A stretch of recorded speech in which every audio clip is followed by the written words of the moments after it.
शहीदों की चिताओं पर जुड़ेंगे हर बरस मेले, वतन पे मरने वालों का यही बाकी निशा होगा।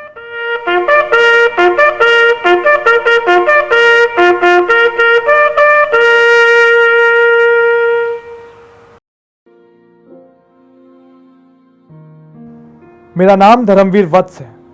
विशाल भारतीय सीमा सुरक्षा बल का मैं एक छोटा सा अंश हूं। मैं उन जवानों की तरह बनना चाहता था जो भारत मां के लिए शहीद हुए, पर शरारतें हाथ में दबोचे पानी के फवारों सा था बचपन मेरा। रंग था, जोश था और कुछ भी कर गुजरने का जुनून भी।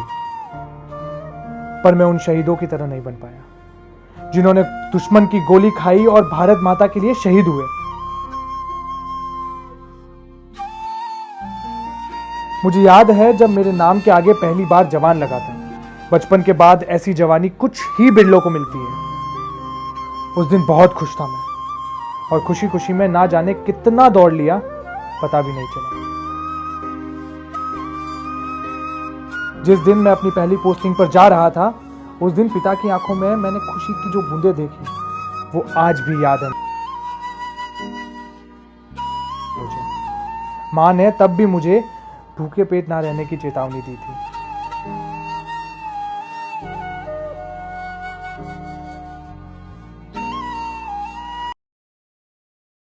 मेरी पहली पोस्टिंग कश्मीर में हुई थी। ट्रेनिंग में जो सीखा था अब वो हकीकत में दोहराने का वक्त था।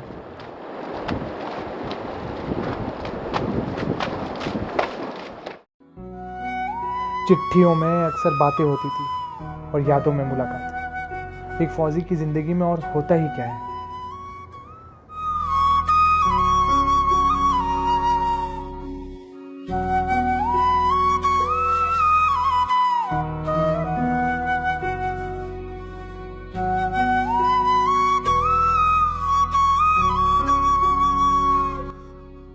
देशभक्ति के गाने और हर पोस्ट पे नए यार आने। जिंदगी का कारवां बस यूं ही खींचा चला जा रहा था।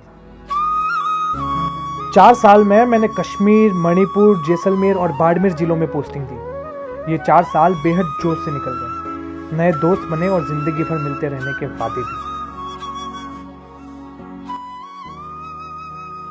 पर एक वक्त ऐसा आया जब मुझे घर गए 8 महीने हो गए थे। मेरा घर, मेरी पत्नी मुझे बुला रही थी, पर अपनी रेजिमेंट से बेवफाई भी मंजूर नहीं थी मुझे।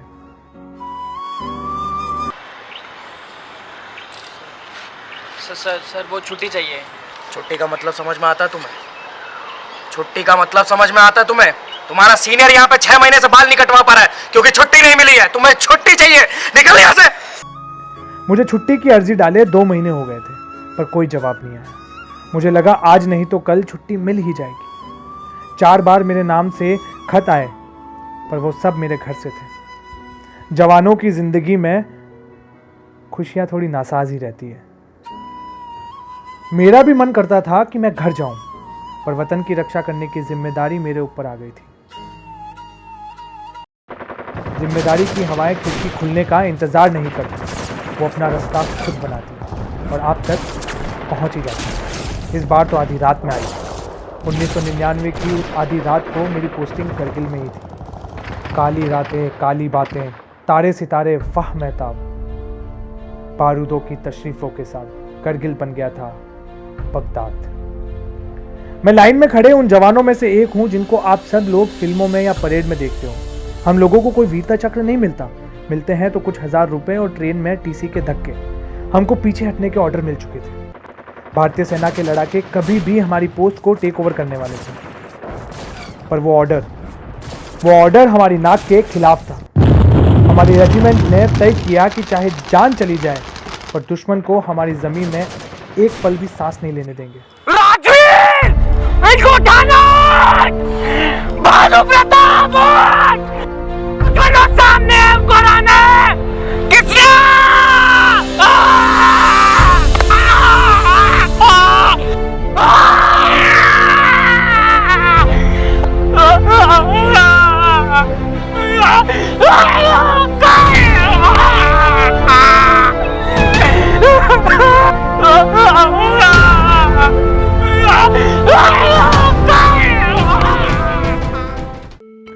देश की हवाओं पर कब्जा करने के जज्बे ने मेरे 4 साथियों को शहीद कर दिया।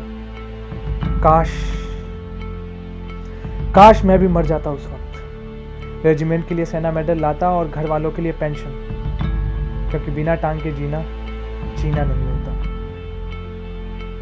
मुझे छुट्टी मिल गई थी, और वो भी हमेशा के लिए। दुश्मन के एक ग्रेनेड ने मेरी टांग को बिखेर दिया था। उस दिन पता चला कि मास्टर के डंडे और दिल टूटने का दर्द कुछ भी नहीं होता। कुछ पल को यह भी लगा कि क्यों आया मैं फौज में, क्यों?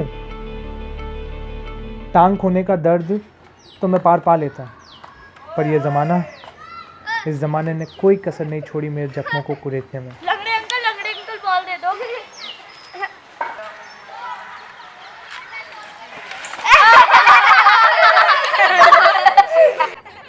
सभी लोगों के पास एक पहचान होती है, उनका नाम, उनका काम।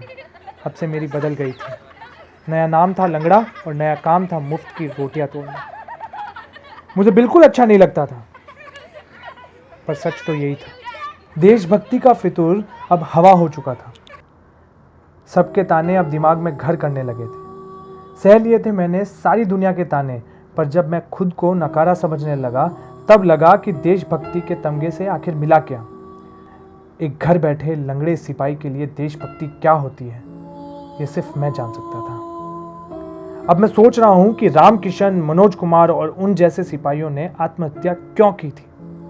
जिन हाथों से दुश्मनों को मारने के सपने देखे थे, आज वही हाथ बंदूक में खुद के लिए गोलियां भर रहे थे। मैं सरकार के खिलाफ बिल्कुल नहीं हूं, मैं खुद के खिलाफ हूं।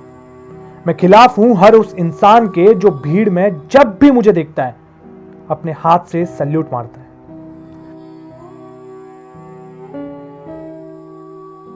आज वो सारे सल्यूट मुझे झूठे नजर आ रहे हैं।